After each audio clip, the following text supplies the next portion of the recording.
Nuestro experimento trata sobre la propiedad coligativa del descenso crioscópico y sobre el punto de congelación de dos sustancias diferentes, el ciclohexano y el ácido acético. Ahora, el motivo por el cual decidimos hacer este experimento fue para presentar las diferentes funciones que tiene un punto de congelación. Por ejemplo, en este experimento lo que hicimos fue, gracias a la información de los puntos de congelación del ciclohexano y del ácido acético, pudimos sacar las masas molares, la masa molar de un soluto problema. También lo hicimos para que pudieran alumnos y maestros entender lo que es el descenso crioscópico con un sencillo experimento y fomentar el interés en los alumnos sobre este tema y presentarles un experimento sencillo para que ellos lo puedan hacer en casa y puedan entender mejor sobre lo que es el descenso crioscópico. Además, lo hicimos para demostrar que esta propiedad coligativa depende de la naturaleza del disolvente y la cantidad del soluto disuelta, es decir, que es independiente de la naturaleza del soluto. Y bueno, ¿cuál fue el problema en este experimento? Tuvimos un soluto problema, el cual nos lo proporcionó la maestra, y teníamos que encontrar la masa molar de este. ¿Cómo lo teníamos que hacer? Teníamos que identificar los puntos de congelación del ciclohexano y del ácido acético en sus estados puro y en sus estados en disolución con la masa problema. Y ya con esta información recabada, realizamos los cálculos de concentración para encontrar la masa molar del soluto que nos proporcionó la maestra. Y bueno, llevamos el experimento a cabo de la siguiente manera. Primero, en un vaso de precipitados colocamos 300 mililitros de agua y colocamos hielo con sal dentro del agua para poder llegar a una temperatura de aproximadamente menos 9 grados centígrados. Utilizamos hielo con sal para llegar a esa temperatura mucho más rápido, sin tener que estar agregando hielo o agua fría y esperar mucho tiempo a que llegara a esa temperatura. Después de eso, lo que hicimos fue, en una pipeta graduada, medimos 10 mililitros de ciclohexano y lo colocamos dentro de un tubo de ensayo con un tapón bioradado y le pusimos un termómetro dentro del tapón para estar midiendo la temperatura a diferentes intervalos. Y bueno, metimos el tubo de ensayo dentro de la mezcla de agua con hielo y con sal y medimos las temperaturas a intervalos de 30 segundos hasta que alcanzara una temperatura constante. E hicimos lo mismo con el ácido acético. Igual medimos 10 mililitros de ácido acético, lo metimos en un tubo de ensayo con un tapón y un termómetro y medimos la temperatura en intervalos de 30 segundos hasta que éste alcanzara una temperatura constante. Estos dos primeros experimentos fue en sus estados puros. Después de eso, lo que hicimos fue al ciclohexano le agregamos 0.2 gramos de la muestra problema que nos proporcionó la maestra e hicimos lo mismo, lo metimos dentro de la mezcla de agua con hielo y con sal con la misma temperatura inicial de menos 9 grados centígrados y medimos la temperatura hasta que llegara a una temperatura constante.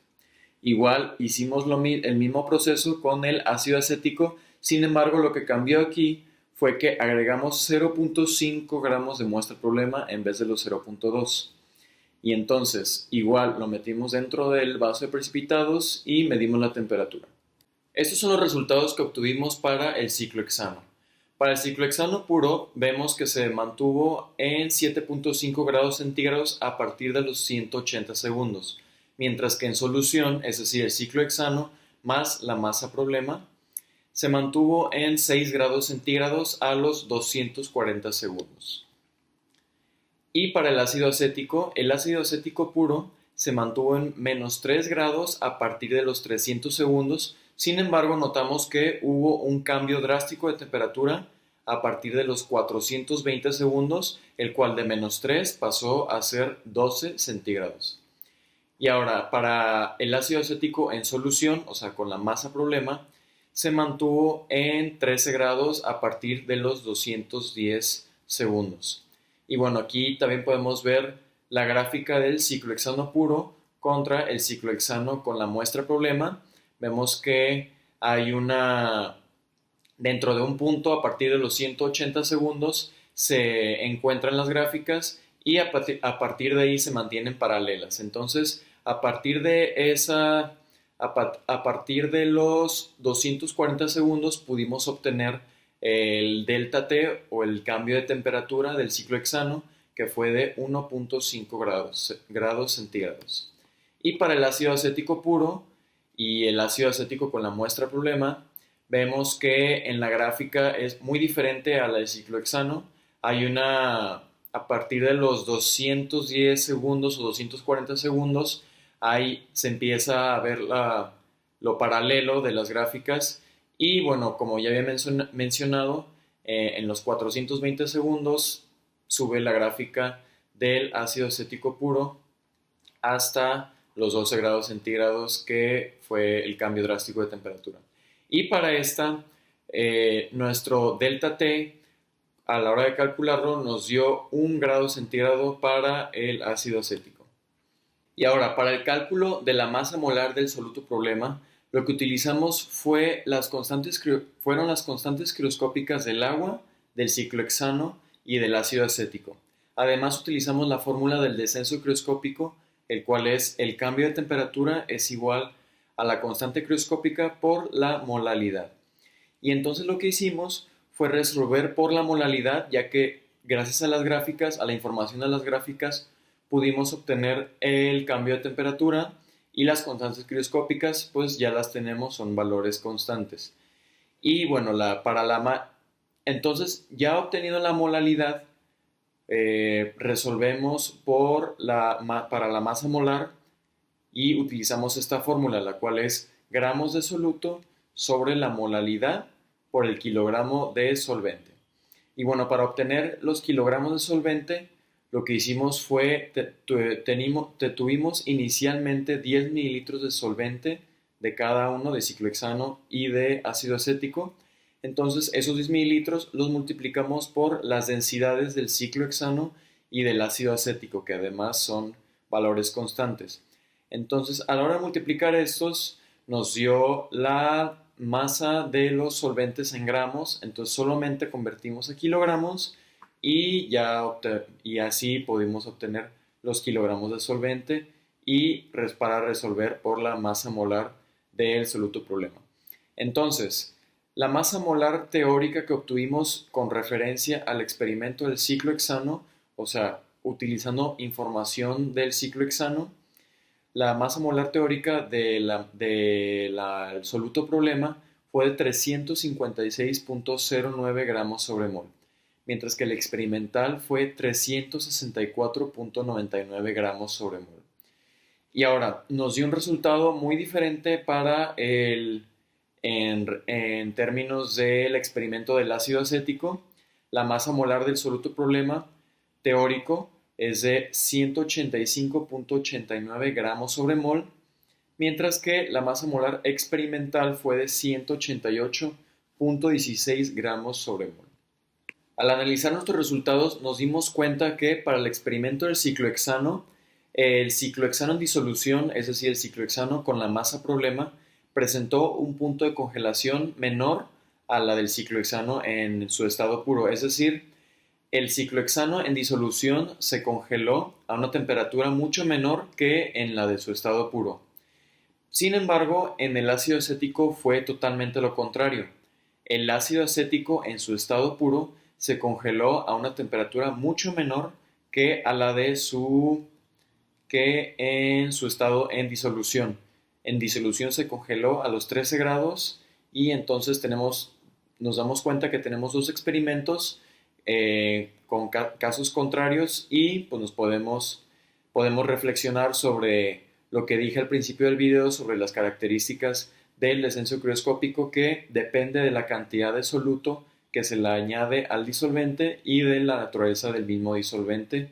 Es si el punto de congelación varía, ya sea puede ser más, puede ser que se congele a una temperatura más alta o puede ser que se congele a una temperatura más baja. Varía dependiendo de la naturaleza del disolvente y de la cantidad del soluto. Y bueno, consideramos que nuestros resultados presentaron discrepancias, ya que, por ejemplo, en la gráfica del ácido acético, que de repente brincó hasta los 12 grados, de -3, brincó hasta los 12 grados, presentamos que perdón, pensamos que surgieron estas discrepancias ya que no supimos utilizar bien los instrumentos, lo hicimos de una manera, el experimento lo llevamos a cabo de una manera muy rústica, o sea, lo pusimos en un vaso de precipitados con hielos y sal, o sea, el entorno no estuvo totalmente controlado, entonces suponemos que el entorno o el medio ambiente tuvo alguna influencia o tuvo algo que ver en el experimento y también nos falló en la precisión a la hora de, pensamos que nos falló la precisión a la hora de medir la temperatura con el termómetro porque de repente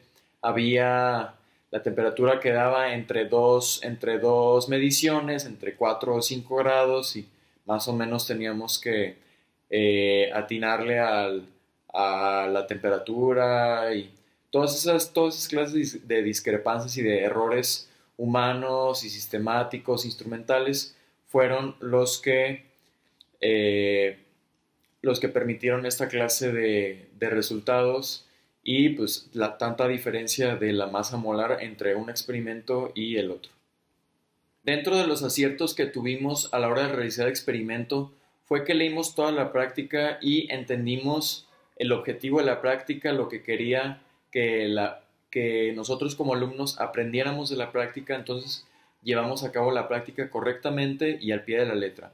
Además trajimos todos los materiales necesarios, no nos hizo falta materiales, y por materiales nos referimos a el hielo, la sal, los disolventes, la masa problema, todos esos materiales los checamos que estuvieran en el laboratorio y sí los tenían y entonces no nos hizo falta ninguno de esos materiales y nos adaptamos a la falta de equipo, por ejemplo, había un termómetro electrónico que podía medir la temperatura y hacía la gráfica automáticamente de la computadora, sin embargo no supimos cómo utilizar ese tipo de sistema, entonces nos tuvimos que adaptar y utilizamos de una manera rústica pues el termómetro y estar midiendo nosotros a diferentes intervalos y hacerlo de manera tradicional. Y además trabajamos a un paso adecuado, terminamos temprano y no tuvimos muchas distracciones.